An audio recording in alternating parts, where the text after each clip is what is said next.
My sister spent years competing with me until she crossed the ultimate line. 6 years of silence later, she showed up at my bridal shower, and the truth finally came out. I'm 28, and my sister is 26. We haven't communicated for about 6 years because of a terrible tragedy, which I will explain in a bit. As we grew up, my parents, for whatever reason, never discouraged our intense sibling rivalry. They urged us to compete instead. In retrospect, I don't think that was a wise decision because it made us incredibly jealous of one another. If they had dealt with this sooner, maybe our relationship would have been better. We could sometimes put aside our differences while we were younger, but as we grew older, our hostility increased. When we got to high school, we didn't talk much to one another, and we both liked it that way. I only saw my sister when I returned home from college after high school. Compared to being with someone who was disagreeable all the time, this was a relief. I started dating my fiancé around the time I was about to graduate. After 3 years of friendship, he finally worked up the nerve to ask me out right before I graduated. I said yes, as we had been friends for years and I thought he was amazing. He and I moved in together after I graduated. After 3 months of dating, I made the decision to present him to my parents one weekend. It just so happened that my sister, who had just begun college, chose to stay at home that same weekend. With both of us present at the same moment, it was already a formula for disaster. My life was going great at that point. I had my own apartment, a job, and a cute partner. But things weren't going as smoothly for my sister. She was disappointed that she couldn't get into her first choice of college, and had to settle for her second. Later, my parents explained that she kept returning home so often because she was struggling to make friends at college.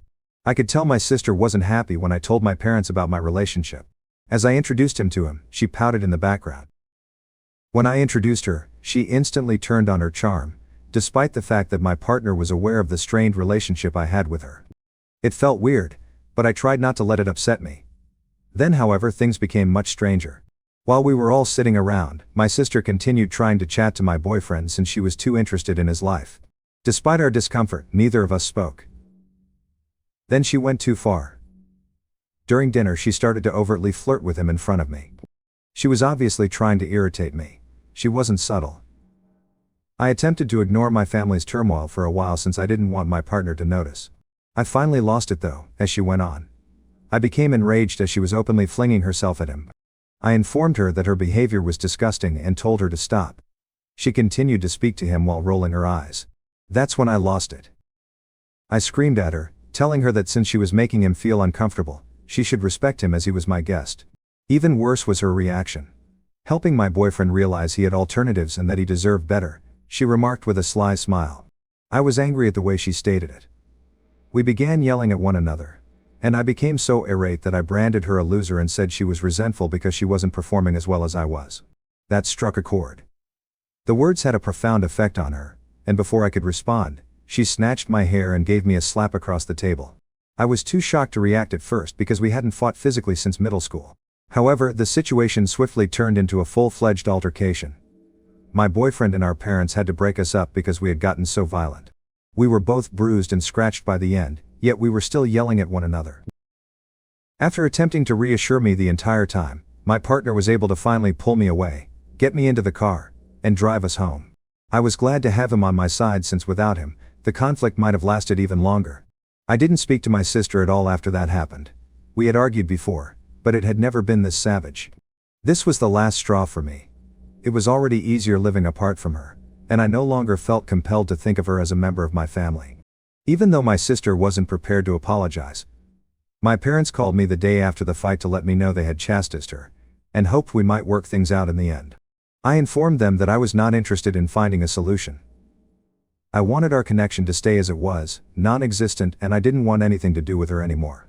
I reminded my parents that they were partially responsible when they attempted to persuade me otherwise. They had, in a sense, encouraged our intense sibling rivalry while we were growing up and had never addressed it. My sister and I didn't want to be around each other, so they weren't shocked. They disagreed with me, so we got into a fight about it. They admitted their error and apologized over the phone a few days later. I've forgiven them, even though it felt a little empty at the time. I didn't want to break up contact with my parents, even if I had decided to stop talking to my sister. That incident happened 6 years ago, and I haven't spoken to my sister since. As long as they don't put any pressure on me to get back together, I don't mind if she and my parents continue to have a regular contact. We don't talk much, and even on holidays, we avoid each other, even though I've seen her at family get-togethers. That's how I like it. We don't get along, and everyone in the family knows it, but nobody knows why. They just know that we got into a fight and that none of us has looked good ever then. After 6 years of concealing the information, I eventually came clean at my bridal shower. Because we weren't precisely adhering to traditional norms, my maid of honor only invited close friends and family, including my fiancé, to the ceremony. My parents surprised me by inviting my estranged sister as well. What they were thinking, I don't know. I was in disbelief when my folks showed up with her. My sister appeared just as shocked to see me. An tense standoff occurred as the room went silent. My parents came over to us after what seemed like an eternity, and said that enough time had gone by, and that they hoped we could get back together. They thought we were now older and wiser. My sister's look made it obvious that our parents had deceived her into going. I told my parents that on such a significant day they had no right to surprise me. I gently but forcefully requested my parents to accompany my sister on her departure before she could say anything. Instead of leaving, they insisted that I move on from the past while pretending that nothing important had occurred. Their contemptuous behavior angered me. I gave a detailed account of the full incident that occurred 6 years ago, in order to correct the record. I asked whether everyone in the room believed I could just forgive and move on after making sure everyone knew exactly what had transpired. I then went to my parents and asked, would you still believe it was so easy to let go if I had married someone else? Of this, things would have turned out differently if I had wed someone else. However, when I first took him home to meet the family, my sister had shamelessly flirted with the man I was marrying. In front of me, she had done it without guilt, as if he were a competitor in a competition he had never agreed to. She did all of that, but more than that, she attacked me first because I called her out on it, and called her a loser. It was traumatic for me because I had never before experienced someone attempting to physically harm me in that manner. She never apologized to me in the 6 years that followed, acting as though nothing had happened. I didn't feel pressured to let go of the past or forgive her. I thought it was more crucial to keep myself safe and keep someone like her out of my life. It was ridiculous of my parents to think they could just take her to my bridal shower and expect us to get back together. Luckily, my sister recognized her error and departed before my parents could continue their argument. I imagine my sister wasn't happy about being duped too, so my mother followed her, probably to please her. For a brief period, my father stayed with me. But I told him that he had let me down and that I didn't want to speak to him at that time. I was acting like a brat, and he got annoyed and accused me of being unreasonable, saying that it was pointless to cling to something that had happened 6 years before. I told him to go because I didn't want to quarrel with him, even though I didn't think I was being a brat. After a few minutes, he departed. I had to take a few moments to gather myself after that, since I was so overwhelmed. Thankfully, I had the support of my fiancé and of honor, and I quickly returned to my normal self. Since I needed a diversion and didn't want to worry about my dad or sister, everyone else complied. We carried on with the festivities as if nothing had occurred. My fiancé and I went home after the encounter and didn't talk about it again.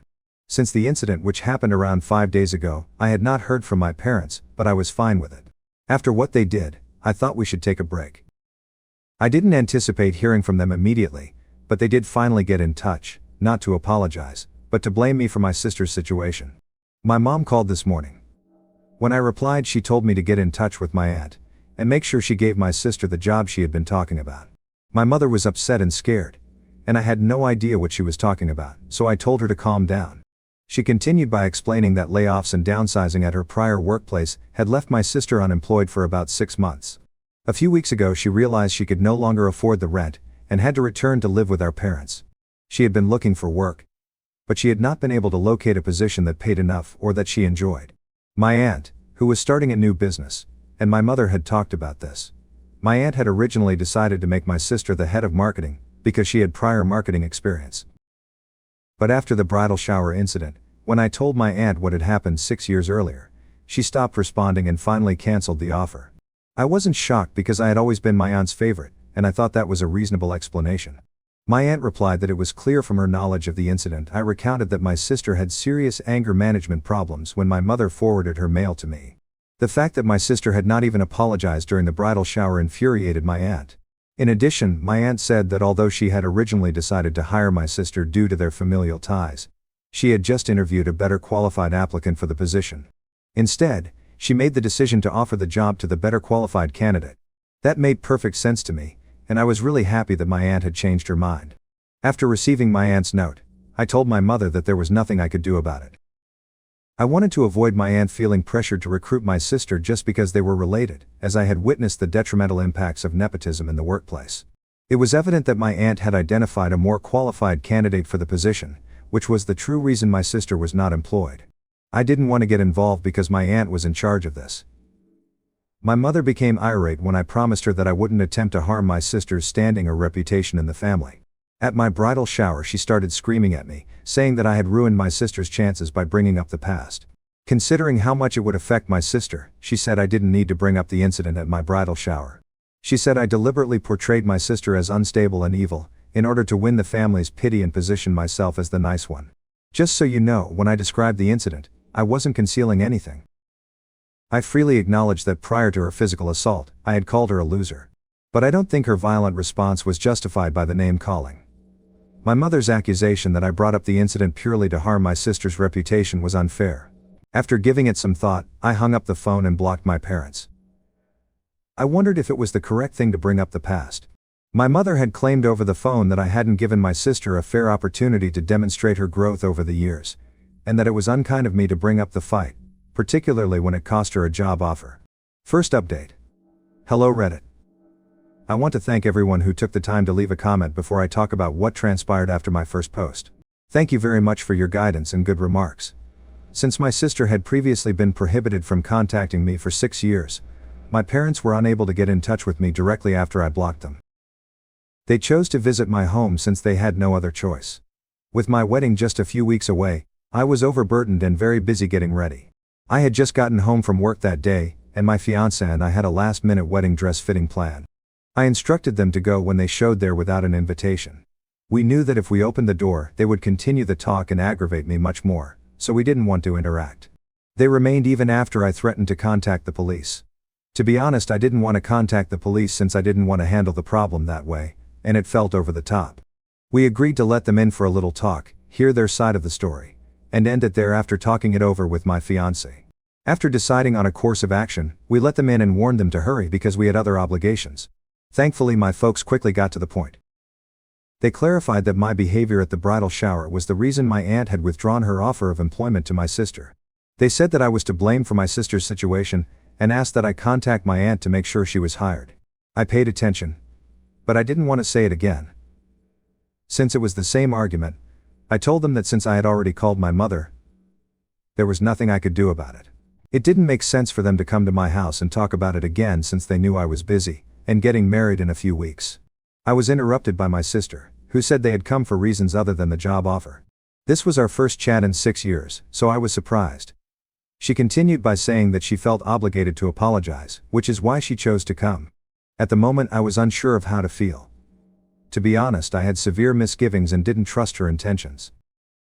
I chose to be straightforward and inquired as to whether she sincerely wanted to apologize, or if she was merely doing so in hopes of getting the job. I informed her that because I couldn't help her, there was no use in wasting her breath, if it was only about the work. Although she appeared a little taken aback by my candor, she said that our parents were present to talk about the job, and that she had come to apologize. Even my parents appeared astonished when I looked at them, indicating that they hadn't discussed this. But my sister seemed unconcerned. She reaffirmed that she had no interest in the job and was only come to apologize. She claimed to have thought back on her behavior during the previous 6 years, but she had always found an excuse not to apologize. She was unable to deny that she had mistreated me after the bridal shower. Her tone and manner conveyed that she was serious, even if my fiancé and I were still processing the situation. She said that she had harbored resentment toward me since she was a young child, because she felt compelled to compete with me constantly. She felt guilty for squandering her childhood and adolescence on that rivalry, now that she saw how pointless it was in the real world. She was sad that we could have become friends, given that I had tried to get in touch with her multiple times. Because she always viewed me as a rival, she acknowledged pushing me away. It was very overwhelming to hear her speak all of this, and I'm ashamed to say that I started crying as she expressed her emotions. She then turned to face my fiancé and expressed regret for the way she had behaved toward him during their one and only meeting. She admitted that it was long past for her to apologize, and that her preoccupation with outdoing me had caused her to lose sight of who she had become. When she was done, she didn't wait for a reply. She merely said that she needed to express herself, and that we didn't have to forgive her. She promised not to disturb us again now that she had. Only my parents, my fiancé, and I remained in the room after she departed. We sat there in startled silence, trying to take in what had just transpired, none of us expecting this. My parents eventually departed without saying anything, and my fiancé and I went as scheduled to my fitting. Until we arrived home, we didn't talk about any of it. We started discussing my sister's apology approximately 30 minutes ago. Despite the 6-year delay, I thought my sister's apology was incredibly sincere and mature.